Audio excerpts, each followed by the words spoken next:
Hi, I'm Mark, and I'm passionate about English, and I'm passionate about idioms, as you can see on my t-shirt. I love idioms.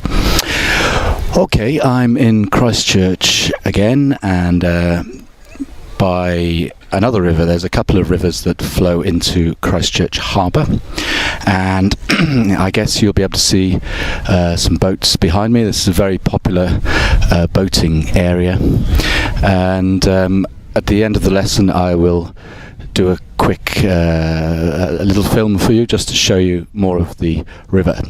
So watch to the end of the mini lesson. Okay, so because there are boats all around me, today's topic is boats. Alright, try and make it appropriate for you, and hopefully that also makes it more memorable. So the first one is all hands on deck. Now the deck is like the floor of a ship, the flat bit.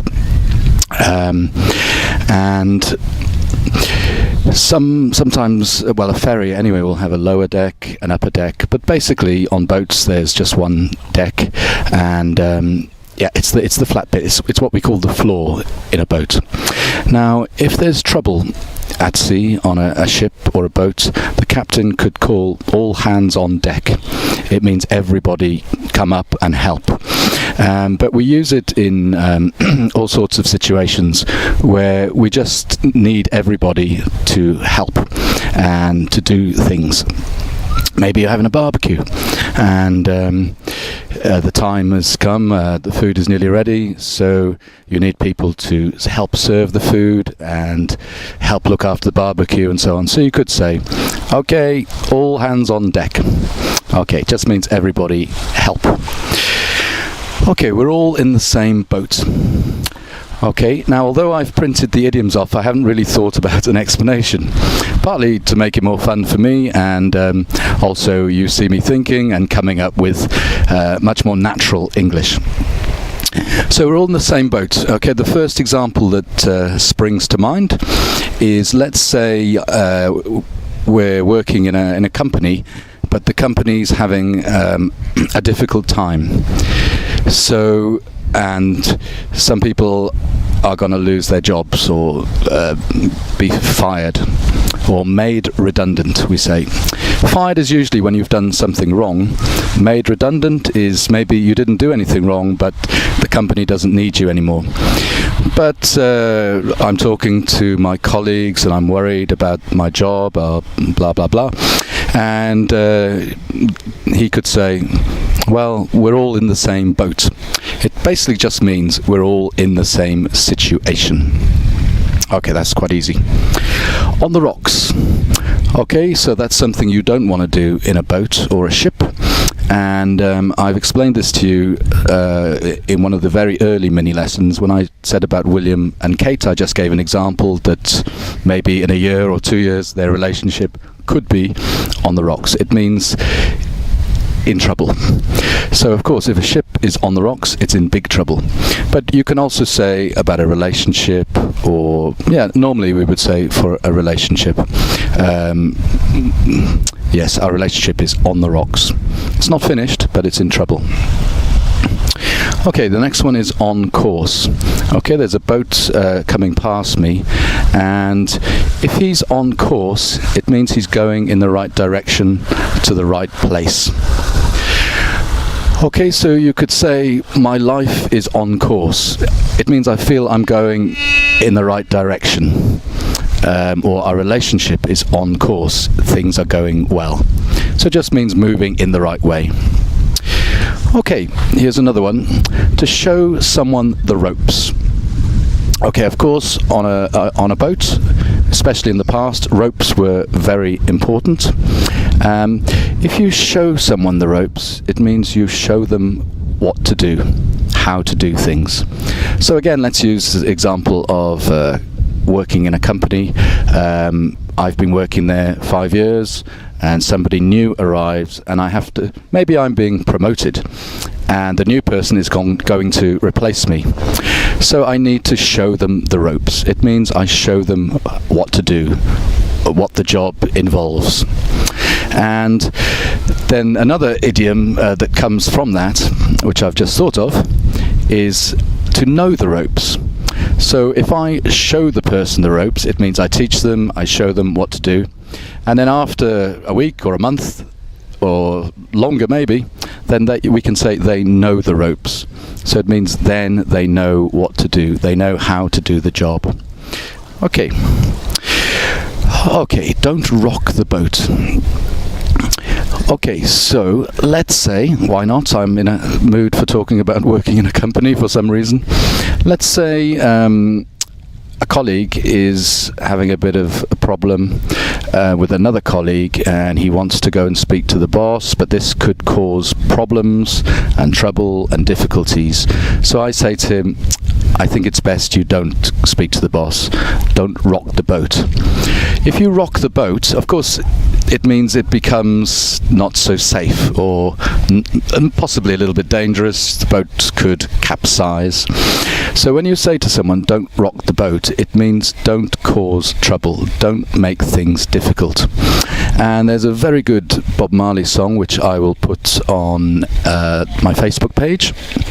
By the way, if you are watching these mini lessons anywhere else, I would suggest you go to my Facebook page, just put Passionate About English in the search at the top of your Facebook page, and my page will come up. And that's got all the mini lessons, it's got all the songs. Of course you won't find the songs with my videos on YouTube, for example. So I'll put on a great song by Bob Marley called Don't Rock. I think it's called Don't Rock My Boat, actually, but the idiom is usually don't rock the boat. Push the boat out. Okay, let's say, to make this lesson even more appropriate, I actually decide to hire an expensive yacht and film this lesson on that yacht. It costs me a lot of money, but I decide to push the boat out. It means I decide to really make a huge effort, spend some money, really go for it, and make an extra special, I think I've got a fly on my head, to make a really big effort, and sometimes a bit extravagant. So it would often involve spending money, but not always. Okay, miss the boat. So if you miss the boat, then it's too late to get on it. You can't catch up with the boat once it's gone. So if you miss the boat, it's too late. So if okay, let's stay with companies. Let's say there's a really good job going at the company I work for, and I'm thinking about applying, and I speak to my girlfriend, and I say, oh, I don't know, I'm quite happy in my job, and she says, no, don't miss the boat. It means don't miss the opportunity, don't miss the chance. Don't miss the boat. It's a good one. Plain sailing. Okay, let's say I get home, and well, I live in a flat on my own, but Biscotto, my hamster, is one of the inhabitants, let's call them, one of my pets. And if he could speak English, he was in a couple of the mini lessons in June also, if you want to look back on them, if you haven't seen them. Anyway, if he could speak English, he might say, oh, Mark, how was the recording of your mini lesson today? And I could say, it was plain sailing. Plain sailing means it just went easily, it went smoothly, no problems at all, no trouble. It was plain sailing. When I say it was, of course, that means in the past. But often with these idioms, you know, it doesn't have to be it was, or I could say, I hope your trip tomorrow is plain sailing, something like that. That's not a great example, but what I'm saying is it doesn't have to be just in the past, and of course, sometimes you can substitute he or with she or they. Depends on the idiom. Okay. I was a nervous wreck. Now, a wreck is when a ship sinks or smashes into rocks and it can't be saved. And so if, let's say, well, Neil, who was in the racquetball lesson, his son passed his driving test yesterday, but when he got home, Neil could have asked him, how did it go? He said, well, I passed, but I was a nervous wreck. It just means I was very, very, very nervous. Okay. Let's turn over. Okay, to sail close to the wind. Okay, so when you sail close to the wind, it means you're taking a chance. You're taking a risk. I'll try and think of an example. Yeah, maybe let's use the company again. And tricky one to think of. Let's say, yeah, at work I'm doing some stuff. Maybe I'm working for a company, but I'm also spending time doing my own thing with my website or something like that. And my colleague knows about this, and he could say, if I were you, I'd be very careful. You're sailing close to the wind. Because obviously if my boss found out, I could be in trouble. So it means you're taking a risk, you're taking a chance. All these examples, actually, I think you know I don't work for a company, but they're just examples. Okay, so let's try a joke. Okay, two women meet on a cruise ship. So a cruise ship is when you're on a ship for a week or 2 weeks or a month. And my mother loves going on cruises. She's not rich, but she really saves up her money to go on cruises. And actually, she met her boyfriend on a cruise ship. So hello Mum and hello Vic. They've been together a few years now after meeting on a cruise ship. Anyway, the joke is, two women meet on a cruise ship. This is my first cruise. My husband saved for ages to pay for this trip, one says. Oh, says the other, I've been on 20 cruises. My husband works for Cunard. The first woman says, well, mine works hard too, but there's no need to swear. Okay, so say for ages, we often use for ages to mean for a long time. But the joke here, and to swear, is to use bad language, or what I'm calling naughty language, and I will be teaching you bad language, naughty language, when I start my courses in September. But the joke is when she says, my husband works for Cunard. Okay, Cunard is a cruise company, but if you say it sort of quickly, it sounds like something else. I'll leave that with you to work out. Okay, the question for the Beatles question is, in Lucy in the Sky with Diamonds, where does John suggest you picture yourself? Where does John suggest you picture yourself in Lucy in the Sky with Diamonds? Picture yourself means imagine yourself. Okay, and the hum for today, again, I've got people around me, so I'm going to do it a little bit quietly. But here we go.